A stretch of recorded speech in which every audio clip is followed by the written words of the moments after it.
नमस्कार, मैं अमित और आप देख रहे हैं दोपहर की 5 बड़ी खबरें। भारतीय रिजर्व बैंक की मौद्रिक नीति समिति ने 3 दिन की बैठक के बाद रेपो रेट को मौजूदा दर 6.5% पर बरकरार रखने का फैसला किया है। आरबीआई गवर्नर शक्तिकांत दास ने इसकी जानकारी दी। उन्होंने बताया, मौद्रिक नीति समिति ने 6, 7 और 8 अगस्त को हुई बैठक में नीतिगत ब्याज दरों यानी रेपो रेट को 6.5 पर अपरिवर्तित रखने का फैसला किया। रेपो रेट में फरवरी 2023 से कोई बदलाव नहीं किया गया है। एमपीसी ने लगातार 9वीं बैठक में रेपो रेट 6.5% पर स्थिर रखने का फैसला किया है। एमपीसी के फैसलों के ऐलान के बाद अब एक बात साफ हो गई कि आम आदमी को ऋणों की ईएमआई अब फिलहाल कोई राहत मिलने वाली नहीं है।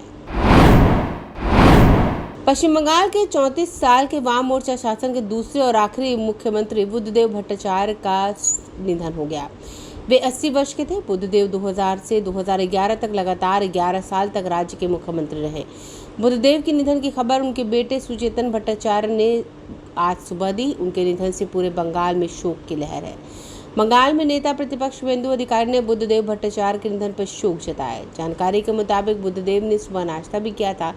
इसके साथ वे अस्वस्थ हुए। सुबह करीब 8:20 पर उन्हें एमएनयू स्थित घर पर ही उन्हें देह त्याग दिया। खबर मिलने के बाद उनके परिजन और राजनीतिक लोग एकत्रित होने शुरू हो गए। हालांकि सूत्रों का कहना है कि बुधवार शाम से उनकी तबीयत ठीक नहीं थी। 9 राज्यों की 12 राज्यसभा सीटों के लिए 3 सितंबर को उपचुनाव होगा। चुनाव आयोग ने बुधवार को सदन की रिक्त 12 सीटों के लिए कार्यक्रम का ऐलान कर दिया। केंद्रीय मंत्री पीयूष गोयल, सर्बानंद सोनोवाल और ज्योतिरादित्य सिंधिया समेत मौजूदा सदस्यों के लोकसभा सांसद के तौर पर निर्वाचित होने के बाद राज्यसभा की 10 सीटें खाली हो गई थी। वहीं बाद में राज्यसभा के 2 सदस्यों ने इस्तीफा दे दिया था। चुनाव आयोग ने 9 राज्यों में होने वाले राज्यसभा उपचुनाव का कार्यक्रम जारी कर दिया है। इसमें हरियाणा में एक बार फिर एनडीए बनाम इंडिया की कड़ी टक्कर दिख सकती है। महाराष्ट्र के हालिया सियासी घटनाक्रमों को देखते हुए यहाँ भी राज्यसभा उपचुनाव पर सबकी नजरें टिकी होंगी। राष्ट्रपति द्रौपदी मुर्मू 3 दिनों देशों की यात्रा के लिए दूसरे चरण में न्यूजीलैंड पहुंची। न्यूजीलैंड पहुंचने पर विदेश मामलों के मंत्री टॉड मैकले और भारतीय उच्चायुक्त नीता भूषण ने उनका गर्मजोशी से स्वागत किया। मुर्मू की न्यूजीलैंड यात्रा 8 साल बाद हो रही है। राष्ट्रपति द्रौपदी मुर्मू को वेलिंगटन के गवर्नमेंट हाउस में पारंपरिक माओरी पोवहरी समारोह में आमंत्रित किया गया। बता दें, न्यूजीलैंड ने अपने द्विपक्षीय संबंधों के लिए भारत को विशेष श्रेणी में रखा है। न्यूजीलैंड में भारतीय प्रवासियों की संख्या लगभग 3 लाख है, जबकि कुल आबादी 58 लाख है। बांग्लादेश में हिंसा का दौर अभी भी जारी है। शेख हसीना के प्रधानमंत्री पद से इस्तीफा देने और देश छोड़ने के बाद भी प्रदर्शनकारी सड़कों पर डटे हैं।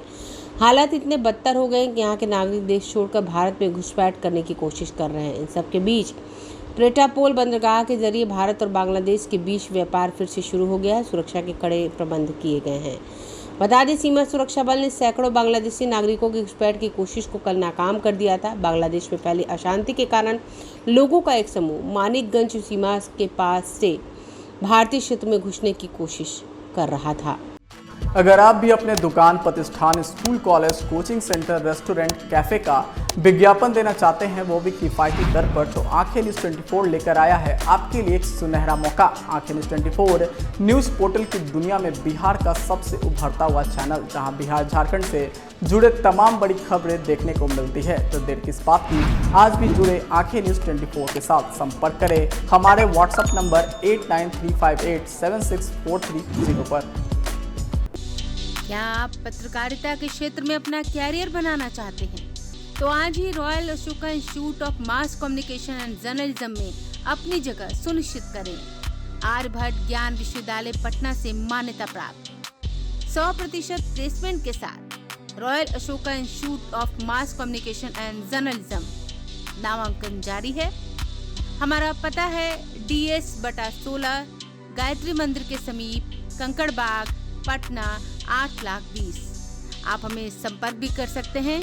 हमारा मोबाइल नंबर है 9955456126।